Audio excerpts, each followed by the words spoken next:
Rotary club Padubidri ಹಾಗೂ Inner Wheel club Padubidri ಇದರ ಜಂಟಿ ಆಶ್ರಯದಲ್ಲಿ ಗಣರಾಜ್ಯೋತ್ಸವದ ಅಂಗವಾಗಿ ಪುರುಷರ ಕ್ರಿಕೆಟ್ ಪಂದ್ಯಾಟ ಹಾಗೂ ಮಹಿಳೆಯರಿಗೆ ಥ್ರೋಬಾಲ್ ಪಂದ್ಯಾಟ ಜರುಗಿದ್ದು ಅಂತಿಮವಾಗಿ ಆತಿಥೇಯ ರೋಟರಿ ಪುರುಷರು ಹಾಗೂ ಇನ್ನರ್ವಿಲ್ ಮಹಿಳೆಯರು ಚಾಂಪಿಯನ್ ಆಗಿ ಮೂಡಿಬಂದಿದ್ದಾರೆ.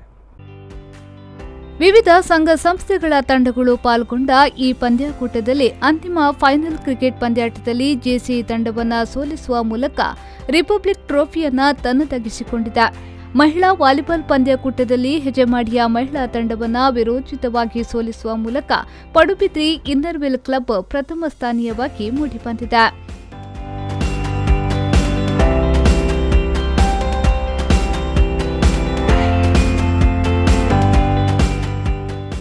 ಸಮಾರೋಪ ಸಮಾರಂಭದಲ್ಲಿ ಮುಖ್ಯ ಅತಿಥಿಯಾಗಿ ಭಾಗವಹಿಸಿ ಮಾತನಾಡಿದ ಉಡುಪಿ ಜಿಲ್ಲಾ ಪಂಚಾಯತ್ ಸದಸ್ಯ ಶಶಿಕಾಂತ್ ಪಡುಬಿದ್ರಿ ಅವರು ಯಾವುದೇ ಆಟದ ಅಭ್ಯಾಸವನ್ನ ಒಂದು ದಿನದ ಪಂದ್ಯಾಕೂಟಕ್ಕಾಗಿ ಮೀಸಲಿರಿಸದೆ ಸತತ ಅಭ್ಯಾಸ ಮಾಡಿದಾಗ ರಾಜ್ಯ ರಾಷ್ಟ್ರ ಮಟ್ಟದಲ್ಲೂ ಮಿಂಚಲು ಸಾಧ್ಯ. ಈ ಪಂದ್ಯಾಕೂಟದಲ್ಲಿ ಭಾಗವಹಿಸಿದ ಎಲ್ಲಾ ತಂಡಗಳು ಆಕರ್ಷಕ ಎಳೆಯ ಪ್ರತಿಭೆಗಳನ್ನ ನಾನು ಗುರುತಿಸಿದ್ದೇನೆ. ಅವರಿಗೆ ಉತ್ತಮ ತರಬೇತುದಾರರಿಂದ ತರಬೇತು ದೊರೆತರೆ ಅವರು ಮುಂದಿನ ದಿನದಲ್ಲಿ ಉತ್ತಮ ಕ್ರೀಡಾಪಟುಗಳಾಗಿ ರೂಪುಗೊಳ್ಳಲು ಸಾಧ್ಯವಿದೆ ಎಂದು ಹೇಳಿದರು.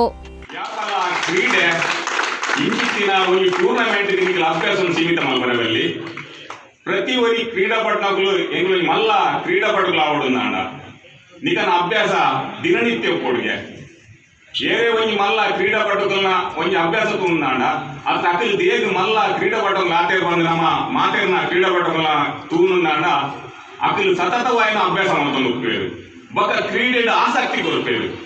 ಈ ಕ್ರೀಡೆ ಶಿಸ್ತು ಬೊಕ್ಕ ಸಮಯ ಪರಿಪಾಲನೆ ಓಂಜಿ ಕ್ರೀಡಾಪಟು ಕೊರಪೇನ ಆ ಈ ಮಲ್ಲ ಕ್ರೀಡಾಪಟು ಅವರೇ ಸಾಧ್ಯ ಉಂಟು. ಇದೇ ಸಂದರ್ಭದಲ್ಲಿ ರೋಟರಿ ಸಂಸ್ಥೆಯಲ್ಲಿದ್ದು ಗ್ರಾಮ ಪಂಚಾಯತ್ ಚುನಾವಣೆಯಲ್ಲಿ ಸ್ಪರ್ಧಿಸಿ ಗೆಲುವು ಸಾಧಿಸಿದ 4 ಸದಸ್ಯರನ್ನ ಸನ್ಮಾನಿಸಿ ಗೌರವಿಸಲಾಯಿತು. ಸಮಾರಂಭದ ಅಧ್ಯಕ್ಷತೆಯನ್ನ ಪಡುಬಿದ್ರಿ ರೋಟರಿ ಸಂಸ್ಥೆಯ ಯಶಸ್ವಿ ಅಧ್ಯಕ್ಷ ಕೇಶವ ಸಾಲ್ಯನ್ ಹೆಜ್ಜಮಾಡಿ ವಹಿಸಿದ್ರು. ಮುಖ್ಯ ಅತಿಥಿಗಳಾಗಿ ಪ್ರಕಾಶ್ ಶೆಟ್ಟಿ ಪಾದಪೆಟ್ಟು, ರಮೀಸ್ ಹುಸೇನ್, ಮೊಹಮ್ಮದ್ ನಿಯಾಜ್, ಆಶಾ ಸುಕುಮಾರ್ ಮುಂತಾದವರು ಉಪಸ್ಥಿತರಿದ್ದರು. ಸುರೇಶ್ ಶರ್ಮಾ, ವಿ4 ನ್ಯೂಸ್ 24/7 ಪಡುಬಿದ್ರೆ.